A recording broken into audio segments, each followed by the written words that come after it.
ভারতের সঙ্গে পাঙ্গা নিয়ে ভীষণ বিপদে বাংলাদেশ। মোদি চাললেন শক্ত চাল। বিপদে পড়েছে তারেক রহমান। এক তীরে দুই শিকার করা কেউ যেন মোদির কাছ থেকে শেখে।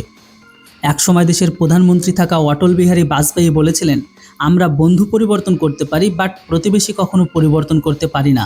এবং এই কথাটি তিনি প্রতিবেশী দেশ পাকিস্তানের সাথে সম্পর্কের প্রসঙ্গে বলেছিলেন।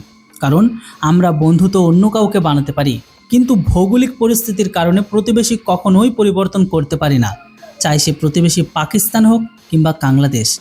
এই কারণে ভারত ও বাংলাদেশের বন্ধুত্বে বিগত কিছু বছর ধরে ফাটল ধরলেও বাংলাদেশের ক্ষমতা পরিবর্তনের পর থেকে মোদী সরকার এই ফাটল জোড়া লাগাতে লেগে পড়েছে। কারণ মোদী সরকারের এই বিশ্বাস রয়েছে যে ভারতের কারণে বাংলাদেশ স্বাধীনতা পেয়েছে, সেই ভারতের সাথে তারা কখনোই বন্ধুত্ব ভাঙতে চাইবে না। এই আশাকে সম্বল করে তারেক রহমান প্রধানমন্ত্রী হতেই পিএম মোদি তাকে ভারতে আসার আমন্ত্রণ জানান। কিন্তু তা সত্ত্বেও তারেক রহমান মোদির আমন্ত্রণ প্রত্যাখ্যান করেন আর নিজে প্রথম বিদেশ সফরে মালয়েশিয়া চলে যান। কিন্তু সেখান থেকে ফিরে চীনে গেলেন, কিন্তু আজ পর্যন্ত ভারতে পা রাখেননি উনি। আর এখন তো এটাই মনে হচ্ছে যে এর জন্য তাকে ভারী মূল্য চোকাতে হতে পারে, কারণ মোদী সরকার এমন এক চাল চাললেন যাকে তারেক রহমান মারাত্মকভাবে ফেঁসে গেছেন। এই কথা তো আপনিও জানেন যে তারেক রহমান বাংলাদেশের ক্ষমতায় এমনি এমনি পাননি। সাবেক প্রধানমন্ত্রী শেখ হাসিনার বিরুদ্ধে দেশে যে ক্ষোভ বা দানা বেঁধেছিল, সেই ক্ষোভকেই তারেক রহমানের দল জনরায় পরিণত করেছিল, আর সেই জনরায়ের জেরেই বাংলাদেশের ক্ষমতা হাসিল করে নেন উনি। কিন্তু এখানেই সবথেকে বড় প্রশ্ন লুকিয়ে আছে যে তিনি কিভাবে ভারতে আসবেন।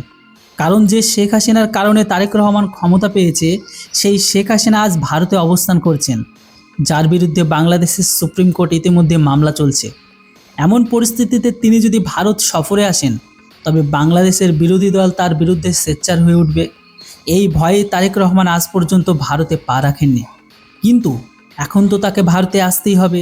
আর যদি না আসেন তবে আন্তর্জাতিক স্তরে বাংলাদেশের অপমান হওয়া নিশ্চিত।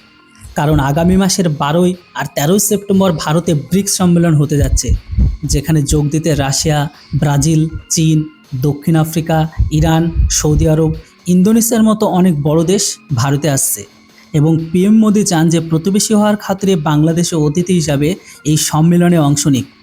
এমনকি ভবিষ্যতে যদি তাদের ব্রিক্সের মতো বড় আন্তর্জাতিক সংগঠনে অংশ হতে হয়, তবে এর চেয়ে বড় সুযোগ আর হতেই পারে না। অর্থাৎ কোনো দেশ চাইবে না যে এত বড় সুযোগ তাদের হাতছাড়া হয়ে যাক। তাই এখন পুরো চাপ বাংলাদেশি পিএম তারেক রহমানের ওপর বা মাথার উপর ঝুলছে, ভারতের ওপর নয়। কারণ ভারত আমন্ত্রণ পাঠিয়ে প্রতিবেশী হওয়ার দায়িত্ব তো পালন করেছে, কিন্তু তা সত্ত্বেও তারেক রহমান যদি ভারতে না আসে, তবে বাংলাদেশের আন্তর্জাতিক অপমান হওয়া নিশ্চিত, লিখে রাখুন। কারণ ব্রিক্সে অন্তর্ভুক্ত দেশগুলোর কাছে তো এই বার্তায় পৌঁছে যাবে যে ভারত বন্ধুত্বের হাত বাড়িয়েছিল, কিন্তু তা সত্ত্বেও বাংলাদেশ আসেনি এবং নিজেদের অহংকারের কারণে ব্রিক্সের মতো বড় ফোরামে অংশ নেওয়ার সুযোগকেও হাতছাড়া করল। কারণ এটি কোনো দ্বিপাক্ষিক সফরের আমন্ত্রণ নয়। আপনি যদি ভবিষ্যতে ব্রিক্সের অংশ হতে চান, তবে আপনি নিশ্চয়ই চাইবেন না যে এই প্রচেষ্টায় আপনাকে অসহযোগিতাকারী হিসাবে দেখা হোক। তাই নরেন্দ্র মোদীর চেয়ে তারেক রহমানের জন্যই বেশি কঠিন পরিস্থিতির সৃষ্টি হয়েছে। তারেক রহমান ভারতের এলে কী হবে? এত চাপের পর তারেক রহমান যদি ব্রিক্সের অংশ নিতে ভারতে চলেও যান, তবুও বাংলাদেশ তার জন্য পরিস্থিতি স্বাভাবিক হবে না। কারণ তারেক রহমান শেখ হাসিনার বিরুদ্ধে নির্বাচনের লড়ে ক্ষমতা হাসিল করেছেন এবং শেখ হাসিনা আজও ভারতে অবস্থান করছেন। তাহলে এমন পরিস্থিতিতে তিনি যদি দিল্লিতে আসেন, তবে ঢাকায় তার বিরুদ্ধে সমস্যা বাড়তে পারে।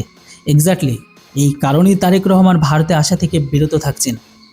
এই চাপ তখনই কমবে যখন শেখ হাসিনা ভারতে ছেড়ে বাংলাদেশ বা অন্য কোনো দেশে চলে যাবেন। কিন্তু এমনটা কবে হবে সে বিষয়ে আপাতত তো কিছুই বলা হচ্ছে না। তবে হ্যাঁ, এটা নিশ্চিত যে পিএম মোদি চান যে তারেক রহমান ভারতে আসুক। বাংলাদেশ ভারতের হাইকমিশনার দীনেশ ত্রিবেদী এই বিষয়ে বক্তব্য দিয়েছেন যে পিএম মোদি এই আশ্বাস দিয়েছেন যে বাংলাদেশের প্রধানমন্ত্রী যখন ভারতে আসবেন, তখন তাকে সেই সম্মানজনক অভ্যর্থনা জানানো হবে যার তিনি হকদার। নরেন্দ্র মোদি চান তারেক রহমানের ভারত সফর যেন স্মরণীয় হয়ে থাকে। দুই নেতার দৃঢ় যোগাযোগ দুই দেশের আর এমনকি প্রতিবেশী দেশের মানুষ আর ব্যবসায়ীরা উপকৃত হবেন। উভয় দেশের উচিত পুরনো মত পার্থক্যগুলোর সমাধান করে ভবিষ্যতের দিকে তাকানো বা এগিয়ে যাওয়া। ভারত ও বাংলাদেশের ইতিহাস সংস্কৃতি এক, আর এই অভিন্নতাগুলোকেই এগিয়ে নেওয়ার প্রয়োজন।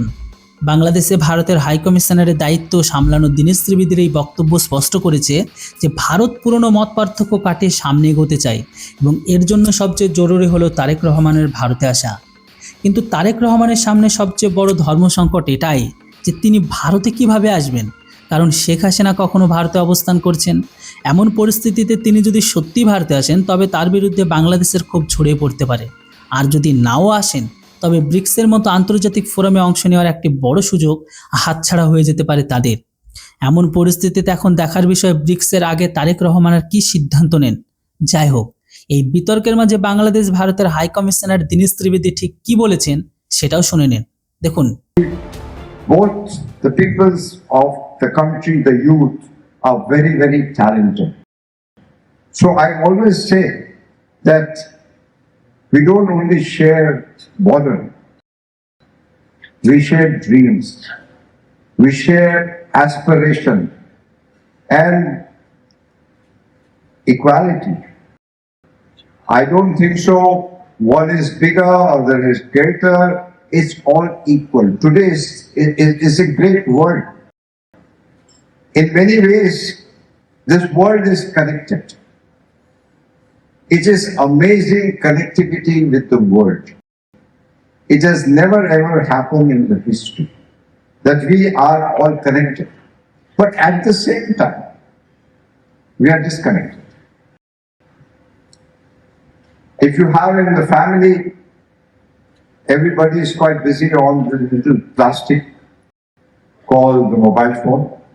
We would know what is Shah Rukh Khan, the Bollywood actor, and nothing wrong in knowing about everything about his life, what he's wearing, what he eats. But sometimes we would not know what our next door neighbor is all about. And the funniest thing, you know what? In this world of technology, a robot will ask you and challenge you that prove that you are a human being. We have all seen it, when we go to different apps.